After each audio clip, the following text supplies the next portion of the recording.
ಪಂಚಭೂತಗಳಲ್ಲಿ ಲೀನರಾದ ಕರುನಾಡಿನ ಕಣ್ಮಣಿ. ಮುತ್ಸದ್ದಿ ಶಾಂತ ರಾಜಕಾರಣಿ ಇನ್ನು ನೆನಪು ಮಾತ್ರ. ಕಾಫಿ ಡೇ ಆವರಣದಲ್ಲಿ ನೆರವೇರಿದ ಅಜಾತ ಶತ್ರು ಎಸ್ಎಂ ಕೃಷ್ಣ ಅಂತ್ಯ ಸಂಸ್ಕಾರ. ಶಾಲಾ ಮಕ್ಕಳ ಹಸಿವು ನೀಗಿಸಿದ್ದ ಅನ್ನದಾಸೋಹಿಗೆ ಕಣ್ಣೀರ ವಿದಾಯ. ಇದೆಲ್ಲದರ ಜೊತೆಗೆ ಮತ್ತಷ್ಟು ಸುದ್ದಿಗಳನ್ನ ಕೊಡ್ತೀವಿ ಇವತ್ತಿನ ಕರ್ನಾಟಕ ಟಾಪ್ 20ಯಲ್ಲಿ. ನವ ಬೆಂಗಳೂರಿನ ನಿರ್ಮಾತೃ ಜಂಟಲ್ಮನ್ ರಾಜಕಾರಣಿ ಎಸ್ಎಂ ಕೃಷ್ಣ ಪಂಚಭೂತಗಳಲ್ಲಿ ಲೀನರಾಗಿದ್ದಾರೆ. ಹುಟ್ಟೂರು ಮಂಡ್ಯ ಜಿಲ್ಲೆಯ ಮದ್ದೂರು ತಾಲೂಕಿನ ಸೋಮನಹಳ್ಳಿಯಲ್ಲಿ ಒಕ್ಕಲಿಗ ಸಂಪ್ರದಾಯದಂತೆ ಸಕಲ ಸರ್ಕಾರಿ ಗೌರವಗಳೊಂದಿಗೆ ಅಂತ್ಯ ಸಂಸ್ಕಾರವನ್ನು ನೆರವೇರಿಸಲಾಯಿತು. ಭಾನುಪ್ರಕಾಶ್ ಶರ್ಮಾ ಮತ್ತು ವೈದಿಕರ ಪೂಜೆ ಮಂತ್ರಘೋಷಗಳೊಂದಿಗೆ ವಿವಿಧ ಸ್ವಾಮೀಜಿಗಳ ಸಮ್ಮುಖದಲ್ಲಿ ಎಸ್ಎಂಕೆ ಮೊಮ್ಮಗ ಹಾಗೂ ಡಿಕೆ ಶಿವಕುಮಾರ್ ಅಳಿಯನೂ ಆಗಿರುವ ಅಮರ್ತ್ಯ ಹೆಗಡೆ ಚಿತೆಗೆ ಅಗ್ನಿ ಸ್ಪರ್ಶವನ್ನು ನೆರವೇರಿಸಿದರು. ಚಿತೆಗೆ ಅರಣ್ಯ ಇಲಾಖೆಯಿಂದ 1,000 ಕೆಜಿ ಶ್ರೀಗಂಧದ ಕಟ್ಟಿಗೆಯನ್ನು ಪೂರೈಸಲಾಗಿತ್ತು.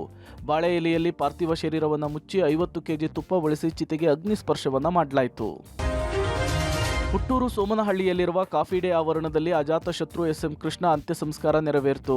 ಎಸ್ಎಂ ಕೃಷ್ಣ ಅಂತಿಮ ವಿಧಿವಿಧಾನ ಇಡೀ ಉಸ್ತುವಾರಿ ಡಿಸಿಎಂ ಡಿಕೆ ಶಿವಕುಮಾರ್ ವಹಿಸಿಕೊಂಡಿದ್ದರು.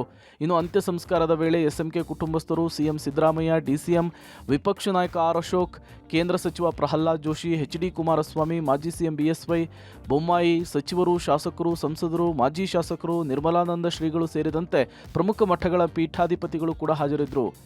ಎಸ್ಎಂಕೆ ಪಾರ್ಥಿವ ಶರೀರಕ್ಕೆ ಪುಷ್ಪಗುಚ್ಛವನ್ನು ಇರಿಸಿ ಅಂತಿಮ ದರ್ಶನವನ್ನು ಪಡೆದರು. ಅಲ್ಲದೆ ಅಪಾರ ಸಂಖ್ಯೆಯಲ್ಲಿ ಮಂಡ್ಯ, ರಾಮನಗರ ಜಿಲ್ಲೆ ಸೇರಿದಂತೆ ಬೇರೆ ಬೇರೆ ಜಿಲ್ಲೆಗಳಿಂದ ಜನರು ಕೂಡ ಅಂತ್ಯಕ್ರಿಯೆಯಲ್ಲಿ ಭಾಗಿಯಾದರು.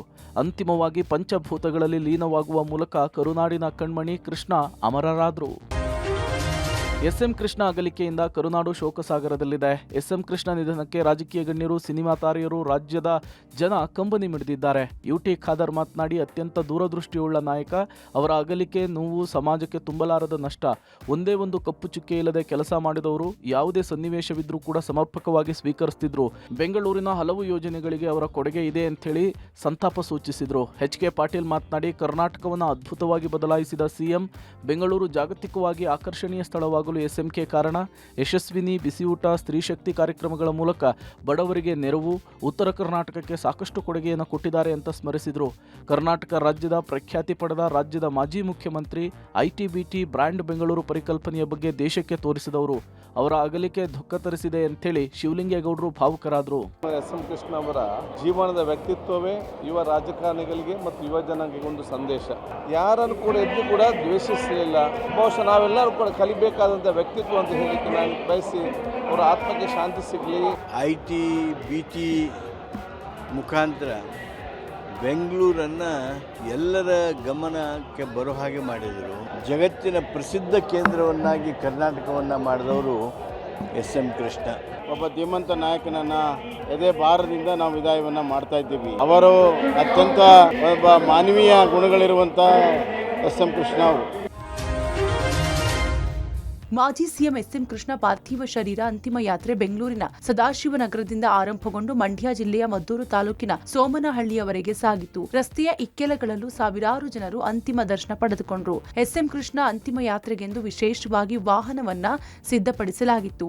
ಬಿಳಿ ಬಣ್ಣದ ಹೂ ಹಾಗೂ ತುಳಸಿ ಎಲೆಗಳಿಂದ ವಾಹನಕ್ಕೆ ಅಲಂಕಾರ ಮಾಡಲಾಗಿತ್ತು. ಚಿರಶಾಂತಿ ವಾಹನದಲ್ಲಿ ಕುಟುಂಬ ಕುಳಿತುಕೊಳ್ಳಲು ವ್ಯವಸ್ಥೆ ಮಾಡಲಾಗಿತ್ತು.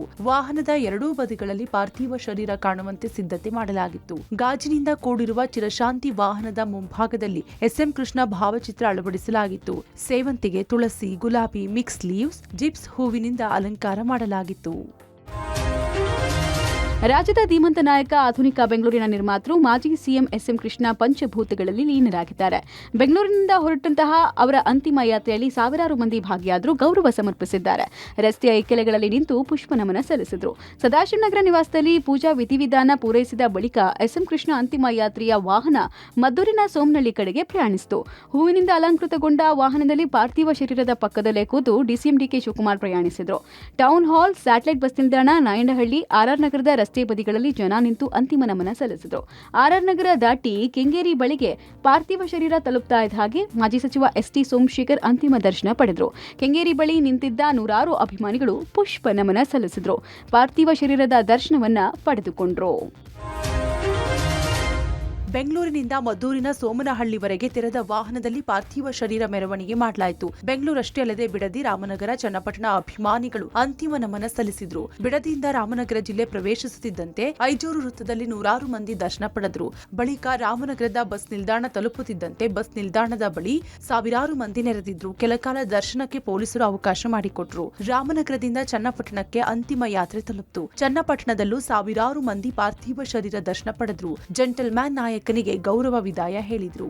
ಕರ್ನಾಟಕ ರಾಜ್ಯದ ಮುಖ್ಯಮಂತ್ರಿಗಳಾಗಿ ಸಾರ್ವಜನಿಕ ಬದುಕಿನಲ್ಲಿ ವಿವಿಧ ಹುದ್ದೆಗಳನ್ನು ಅಲಂಕರಿಸಿ ಕರ್ನಾಟಕಕ್ಕೆ ಒಬ್ಬ ಮಾದರಿ ರಾಜಕಾರಣಿಯಾಗಿ ನಮಗೆಲ್ಲರಿಗೂ ಕೂಡ ಆದರ್ಶವಾಗಿದ್ದವರು. ಹಳೆಯ ಒಂದು ರಾಜಕೀಯ ಕೊಂಡಿ ಇವತ್ತು ಕಳ್ಚಿಕೊಂಡಿದೆ. ನಮಗೆಲ್ಲರಿಗೂ ದುಃಖ ಆಗಿದೆ. ಸಾಹಿತ್ಯ, ಸಂಗೀತ, ಕಲೆ, ಭಾಳ ಬಹುಮುಖ ಪ್ರತಿಭೆ ಅವ್ರನ್ನ ಕಳ್ಕೊಂಡು ಇವತ್ತು ಇಡೀ ರಾಜ್ಯ ಮತ್ತು ರಾಷ್ಟ್ರ ಇವತ್ತು ಭಾಳ ದುಃಖ ತಪ್ತರಾಗಿದ್ದೀವಿ. ಅಗಲಿದ ನಾಯಕನ ದರ್ಶನಕ್ಕೆ ಅಪಾರ ರಾಜಕೀಯ ನಾಯಕರು, ಅಭಿಮಾನಿಗಳು, ಸಾರ್ವಜನಿಕರು ಆಗಮಿಸುವ ಹಿನ್ನೆಲೆ ಅಂತ್ಯಕ್ರಿಯೆ ಸ್ಥಳದಲ್ಲಿ ಬಿಗಿ ಪೊಲೀಸ್ ಬಂದೋಬಸ್ತ್ ಮಾಡಲಾಗಿತ್ತು. ಡಿಐಜಿ ಬೋರಲಿಂಗಯ್ಯ, ಮಂಡ್ಯ ಎಸ್ಪಿ ಮಲ್ಲಿಕಾರ್ಜುನ ಬಾಲದಂಡಿ ನೇತೃತ್ವದಲ್ಲಿ ಭದ್ರತೆ ಕೈಗೊಳ್ಳಲಾಗಿತ್ತು. ಯಾವುದೇ ಅಹಿತಕರ ಘಟನೆ ನಡೆಯದಂತೆ ಸಕಲ ಸಿದ್ಧತೆ ಮಾಡಿಕೊಳ್ಳಲಾಗಿತ್ತು. 700ಕ್ಕೂ ಹೆಚ್ಚು ಸಿಬ್ಬಂದಿಗಳು, ಕೆಎಸ್ಆರ್ಪಿ, ಡಿಎಆರ್ ತುಕಡಿ ಸೇರಿದಂತೆ 1,000ಕ್ಕೂ ಅಧಿಕ ಪೊಲೀಸರನ್ನ ನಿಯೋಜಿಸಲಾಗಿತ್ತು. ಬ್ಯಾರಿಕೇಡ್ ಅಳವಡಿಸಿ ಬಿಗಿ ಪೊಲೀಸ್ ಬಂದೋಬಸ್ತ್ ಕೈಗೊಳ್ಳಲಾಗಿತ್ತು. ಬಿಗಿ ಭದ್ರತೆಯಲ್ಲಿ ಸರ್ಕಾರಿ ಗೌರವಗಳೊಂದಿಗೆ ರಾಜ್ಯದ ಧೀಮಂತ ನಾಯಕನ ಅಂತಿಮ ಸಂಸ್ಕಾರ ನೆರವೇರಿತು.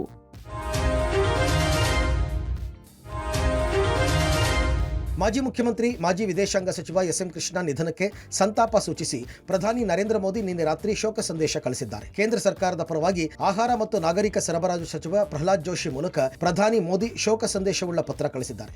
ಸಚಿವ ಜೋಶಿ ಮತ್ತು ಮಾಜಿ ಸಿಎಂ ಸಂಸದ ಬಸವರಾಜ ಬೊಮ್ಮಾಯಿ ಜೊತೆಗೂಡಿ ಪ್ರಧಾನಿಯವರ ಸಂತಾಪ ಸೂಚಕ ಪತ್ರವನ್ನು ಎಸ್ಎಂ ಕೃಷ್ಣ ಪತ್ನಿ ಪ್ರೇಮಾ ಕೃಷ್ಣ ಅವರಿಗೆ ಹಸ್ತಾಂತರಿಸಿದರು. ಸಚಿವ ಪ್ರಹ್ಲಾದ್ ಜೋಶಿ ಕೇಂದ್ರ ಸರ್ಕಾರದ ಪ್ರತಿನಿಧಿಯಾಗಿ ಆಗಮಿಸಿ ಎಸ್ಎಂ ಕೃಷ್ಣ ಅವರ ಪಾರ್ಥಿವ ಶರೀರದ ಅಂತಿಮ ದರ್ಶನ ಪಡೆದು ಪುಷ್ಪಹಾರ ಅರ್ಪಿಸಿ ನಮನ ಸಲ್ಲಿಸಿದರು.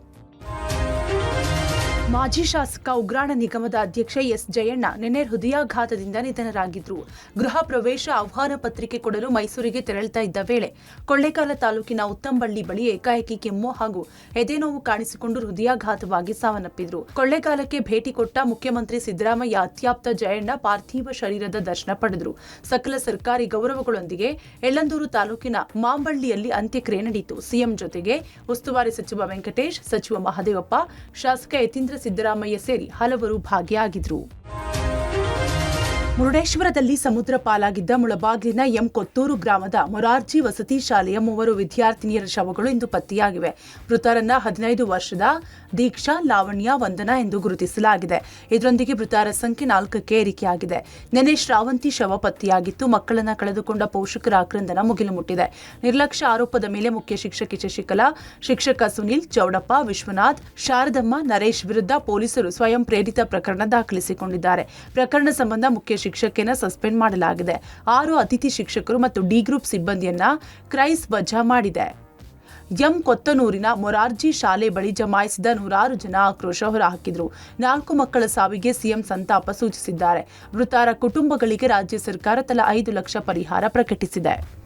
ಸುರಕ್ಷತೆಯನ್ನು ಗಮನದಲ್ಲಿಟ್ಕೊಳ್ಳದೆ ಅಲ್ಲಿ ಹೋಗಿದ್ದಂಥ ಟೀಚರ್ಸ್ ಮತ್ತು ಮುಖ್ಯ ಉಪಾಧ್ಯಾಯಿನಿ ಏನಿದ್ದಾರೆ ಶಶಿಕಲಾ, ಇವರ ಅಜಾಗರೂಕತೆಯಿಂದ ಈ ಒಂದು ಕೃತ್ಯ ನಡೆದಿದೆ. ಸೊ ಆದ್ದರಿಂದ ಈಗಾಗಲೇ ನಾನು ಕ್ರೈಸ್ ಜೊತೆ ಇಡಿ ಅವ್ರ ಜೊತೆ ಮಾತನಾಡಿ ಅವರು ಮುಖ್ಯ ಶಿಕ್ಷಕಿಯನ್ನು ಸಸ್ಪೆಂಡ್ ಮಾಡಿದ್ದಾರೆ. ಬೆಳಗಾವಿಯಲ್ಲಿ ಪಂಚಮಸಾಲಿ 2A ಮೀಸಲಾತಿ ಆಗ್ರಹಿಸಿ ನಿನ್ನೆ ನಡೆದ ಲಿಂಗಾಯತ ಪಂಚಮಸಾಲಿ ಸಮುದಾಯದ ಪ್ರತಿಭಟನೆ ತೀವ್ರ ಸ್ವರೂಪ ಪಡೆದುಕೊಂಡಿತ್ತು. ಪ್ರತಿಭಟನೆ ವೇಳೆ ನಡೆದ ಕಲ್ಲು ತೂರಾಟದಲ್ಲಿ ಪೊಲೀಸ್ ಇನ್ಸ್ಪೆಕ್ಟರ್ ಸೇರಿದಂತೆ 17 ಜನರಿಗೆ ಗಾಯಗಳಾದ ಹಿನ್ನೆಲೆಯಲ್ಲಿ ಪಂಚಮಸಾಲಿ ಹೋರಾಟದ 6 ಜನರ ವಿರುದ್ಧ ಹಿರೇಬಾಗೇವಾಡಿ ಪೊಲೀಸರು ಸ್ವಯಂ ಪ್ರೇರಿತ ಎಫ್ಐಆರ್ ದಾಖಲಿಸಿಕೊಂಡಿದ್ದಾರೆ.